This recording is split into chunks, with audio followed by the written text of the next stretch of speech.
paano ayusin ang language sa Facebook kung hindi po siya guys naka-English. Open lang natin ang Facebook account natin. Tap 3 lines. Scroll down, tap Settings and Privacy.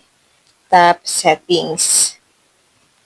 Scroll down lang natin guys. Hanapin niyo po dito ang Language and Region. And dito po, may makikita kayo dyan na 4 na categories. Language you'd like to have post translated into.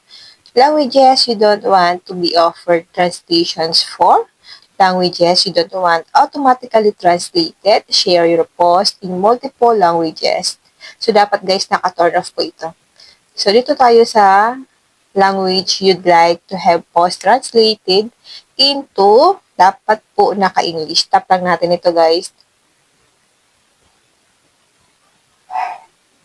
Then dito guys, hanapin nyo lang po kung anong language yung gusto mong makita sa inyong mga Facebook account. Halimbawa guys, Japanese, Spanish. So sa akin guys, dahil po sa Philippines ako, kaya po ang inilagay ko dito ay English. Kayo guys, pipili lang kayo dito ng isa.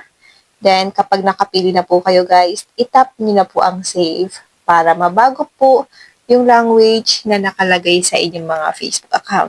Kung yan po ay nakalagay sa Espanyol at gusto mo siyang ilagay sa English, ganun lang po, itap mo lang ang English, then tap nyo po yung save. Yun lang guys, sana po may natutunan kayo sa aking video. Kung hindi pa kayo nakafollow sa aking Facebook page, follow niyo po ako Positive Mind at sa aking YouTube channel, RQ Willow, at sa aking bagong YouTube channel, Positive Mind, para updated kayo sa mga ganitong tutorial video. And now, thank you for watching.